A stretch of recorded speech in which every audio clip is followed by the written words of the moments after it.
মানুষও ছাড়ে না, পরিচয় না দিলে আমরা জানাজার নামাজ পড়াতে দেব না। কোত্থেকে উড়ে এসে দূরে বসেছেন, আপনাকে আমরা একটা বার দেখতে চাই। এত চমৎকার আমল আপনার মধ্যে আছে, এলাকার কোন মানুষের মধ্যে 4টা আমল নাই, একটা বার আপনাকে আমি দেখতে চাই। এরপরে অনেকক্ষণ কড়াকড়ি করার পরে, অনেকক্ষণ বারবার বলার পরে সঙ্গে সঙ্গে চিন্তা করলে আমি আর পারলাম না, আমার পরিচয় এবার ওপেন করতে হবে, বলে দিতে হবে। সঙ্গে সঙ্গে যখন মাথার রুমাল খানা সরায় যায়, এলাকার সকল মানুষগুলো তাকায় দেখে, আরে এই লোকটা সাধারণ কোন মানুষ নয়, তৎকালীন জামানার রাষ্ট্রপতি, তৎকালীন জামানার প্রেসিডেন্ট, এলাকার সব চাইতে নামি দামি একজন ব্যক্তি, আল্লামা শামসুদ্দিন আল কামাস তার নাম। চিল্লায় বলে দেয় নাকি একবার আল্লাহু আকবার। ও কাশীপুরবাসী, আপনাদের সামনে আমি এই কথাটা বলার অর্থ হলো, ছোট্ট একটা প্রশ্ন আপনাদের কাছে আমি বলতে চাই। এই হাদিস থেকে আপনারা যেটা জানলেন, বলেন তো দেখি, যেই ব্যক্তিটা জানাজার নামাজ পড়ানোর জন্য সামনে এসেছে, যার মধ্যে 4টা আমল খুঁজে পাওয়া গিয়েছে, এই ব্যক্তিটা সাধারণ মানুষ নাকি নেতা মানুষ? কথা কিন্তু জোরে বলতে হবে, লোকটা সাধারণ মানুষ নাকি নেতা মানুষ? তাহলে সাধারণ মানুষের চাইতে নেতার মধ্যে আমল থাকবে কম নাকি বেশি? নেতার মধ্যে যদি আমল কম থাকে, তাহলে ওই নেতাকে যদি যোগ্য জায়গায় পৌঁছানো হয়, তাহলে সমাজের মানুষ কি ভালো থাকতে পারে নাকি? কাশীপুরবাসী, আপনাদেরকে আমি প্রশ্ন করতে চাই, যেই নেতার মধ্যে মুখে দাড়ি থাকবে না, ওই নেতাকে যদি সমর্থন করা হয়, তাহলে কি সুন্নাত মানা হবে নাকি? যেই নেতার মাথায় টুপি থাকবে না, ওই নেতাকে সমর্থন করলে পরে সুন্নাত মানা হবে নাকি? যেই নেতা নামাজ পড়ে না, ওই নেতাকে যদি সামনে রাখা হয়, ওই নেতাকে যদি আসনে বসানো হয়, ওই নেতাকে নেতা হিসেবে মানলে পারে আল্লাহ এবং রাসূলের কথা মানা হবে নাকি? আল্লাহ রাব্বুল আলামিন বলেন, ও দুনিয়ার মানুষ, তোমরা যে আমলগুলো করো, যাকে তুমি সিলেক্ট করতেছো, যাকে তুমি সমর্থন করতেছো, ওই লোকটা আমলদার কিনা, ওই লোকটা ইসলাম মানে কিনা, ওই লোকটা পরিপূর্ণ মুসলমান কিনা, ওই লোকটা নামাজ পড়ে কিনা, ওই লোকটার মুখে দাড়ি আছে কিনা, মাথায় টুপি আছে কিনা, সবগুলো দেখার দায়িত্ব আছে না? একটু জোরে বলেন, আছে না নাই? একটা ছোট্ট কথা আজকে বলে যাই, আপনি যখন সিল মারবেন, ভোট মারবেন, এটা হলো আপনার সবচেয়ে বড় আমানত। সেই আমানতটা আপনি যেখানেই দিবেন, লোকটাকে একটু দেখে শুনে যাওয়ার দরকার আছে না নাই? আমাদেরকে এই দায়িত্ব পালন করতে হবে। বন্ধুরা, আমার ভাইয়া, আসুন আমার আলোচনার মধ্যে আমি চলে আসি। কেউ বিভ্রান্ত হবেন না, মনে করবেন না হুজুর রাজনৈতিক কথা বলতে। আমি কোরআন ছাড়া একটা কথাও বলবো না, পারলে আমাকে ঠেকান, ঠিক কিনা বলেন? প্রত্যেকটা কথা কোরআন থেকে হবে। যেই ব্যক্তিরা জানাজার নামাজ পড়িয়েছে, ওই ব্যক্তি কিন্তু সাধারণ মানুষ নয়, ওই ব্যক্তি হলো তৎকালীন জামানার বাদশাহ শামসুদ্দিন আল কামাস। চিল্লায়ে বলতে হবে একবার আল্লাহু আকবার। এজন্য নেতা শ্রেণীর মানুষের মধ্যে সবথেকে বেশি আমল রাখার দরকার। আল্লাহ কবুল করুন, সকলে বলি আমিন। এবার আসুন, আল্লাহ রাব্বুল আলামিন যে আয়াতে কারিমা আপনাদের সামনে আমি তেলাওয়াত করেছি, 41 নম্বর আপনার সূরা হামিম 30 নম্বর আয়াতে কারিমার মধ্যে আল্লাহ রাব্বুল আলামিন চমৎকার করে এখানে ঘোষণা দিয়ে দিয়েছেন। আল্লাহ রাব্বুল আলামিন বলেন, ইন্নাল্লাযীনা ক্বালু রাব্বুনাল্লাহু থুম্মা ইসতাকামু তাতানাজ্জালু আলাইহিমুল মালাইকা ألا تخافوا ولا تحزنوا وأبشروا بالجنة التي كنتم توعدون। জোরে বলতে হবে একবার আল্লাহু আকবার। আল্লাহ রাব্বুল আলামিন বলেন, নিশ্চয়ই যারা বলে আমরা পালনকর্তার প্রতি, আমাদের আল্লাহ তাআলার প্রতি আমরা ঈমান এনেছি, আমাদের পালনকর্তার প্রতি আমরা সবকিছু নিয়ে রেখেছি, অবিচল থেকেছি তার প্রতি।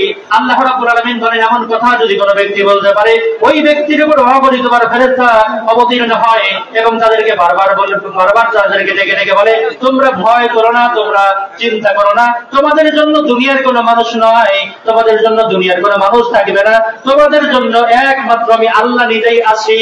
আর একবার বলি সুবহানাল্লাহ।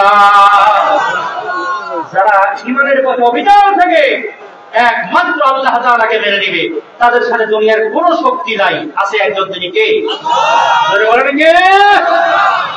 ঈমানের পথে অবিচল থেকে আমার মরণ যেন হয়, ঈমানের পথে অবিচল থেকে আমার মরণ যেন হয়।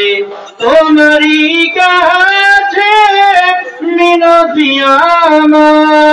আমার, তোমারই কাছে মিনতি আমার, মহামহিম দয়াময়, ইমানের পথে অবিচল থেকে আমার মরণ যেন হয়। আল্লাহুম্মা আমিন বলেন, আল্লাহুম্মা আমিন বলেন। শেষ ভালো যার, এই বলেন না, শেষ ভালো যার। আমাদের মৃত্যুটা ইমানের সাথে মৃত্যু হোক, আমরা চাই কি চাই না? যারা বলেন চাই কি চাই না? আল্লাহ তাআলার কাছে আমরা দোয়া করছি, আজকের এত বড় মজলিস থেকে যেই ব্যক্তিগুলো এই কাশীপুর এলাকা থেকে অবরুদ্ধ হয়ে গেছে, আমরা শুরুতেও দোয়া করছি, এখন আরেকবার করছি, আল্লাহ তাআলা যেন প্রত্যেকের কবর জান্নাত বানায়, বলি আমিন। পাশাপাশি আমাদের যখন মৃত্যু হবে, আমরা যখন ইন্তেকাল গ্রহণ করব, আল্লাহ তাআলা যেন আমাদেরকে ঈমানের সাথে মৃত্যু দান করে, সকলে পড়েন আমিন। বন্ধুরা আমার ভাইরা, কষ্ট নেবেন না, আমরা চলে আসছি। তো আমার পূর্বে ইমান আলী ভাই বেশ কিছু আলোচনা করছিলেন, কালেকশন হচ্ছিল, অনেকেই একটু নিয়ত করে বসে আছেন।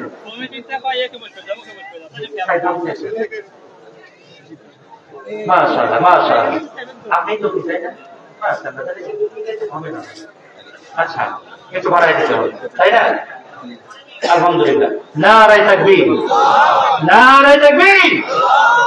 জালসা পরিচালনায় দায়িত্বে আছেন ডাক্তার মাওলানা মোহাম্মদ আবু সাঈদ সাহেব, সাবেক সভাপতি গালা ইউনিয়ন বিএনপি।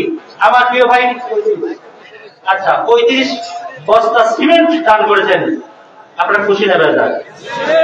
একটু কিছু দেওয়া যায় কি বলেন? আগে সন্দেহ হয়েছে। আচ্ছা, কতটুকু নিলে খুশি হন বলেন তো? আচ্ছা শোনেন, আচ্ছা আপনাদের কথাও রাখি, স্টেজে সবার কথাই রাখি। উনি 35 দিয়েছেন, তো 50 পূরণ কিন্তু খুব বেশি লাগবে না, তাই না?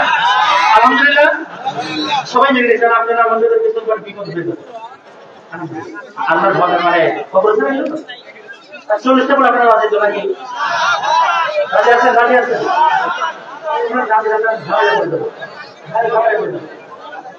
বলে দিলেন ভাই, উনি 40 দিলেন, আপনারা রাজি আছেন তো নাকি?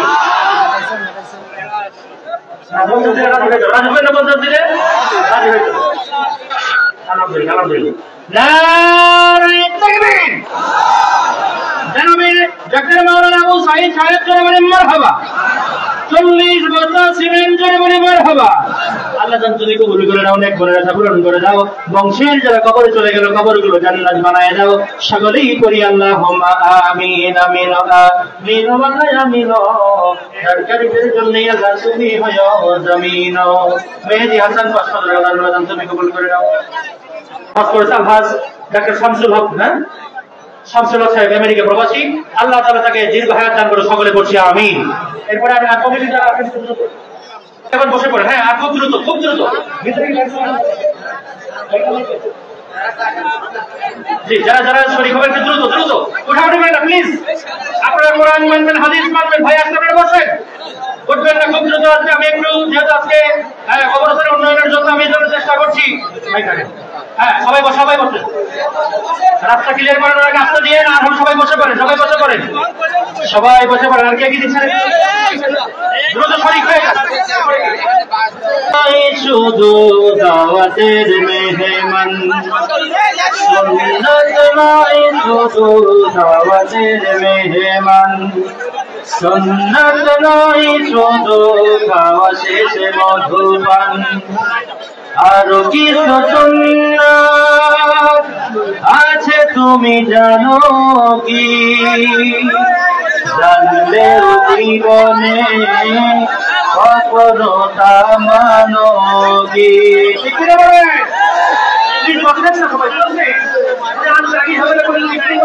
নারায়ে তাকবীর।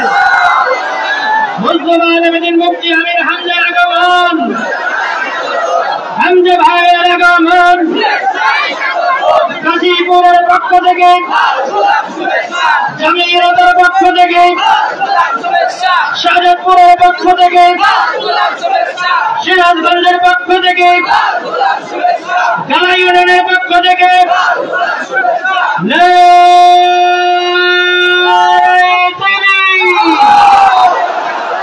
সবাই বসেন, সবাই বসেন, সবাই বসে পড়ে।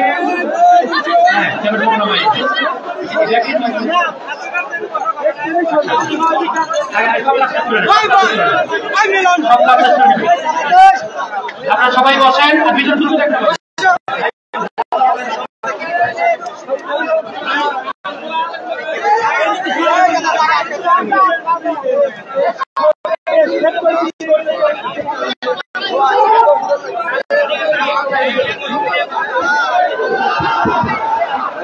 সবাই বসেন, সবাই বসেন, প্লিজ সবাই বসেন, সবাই বসে পড়েন। আচ্ছা,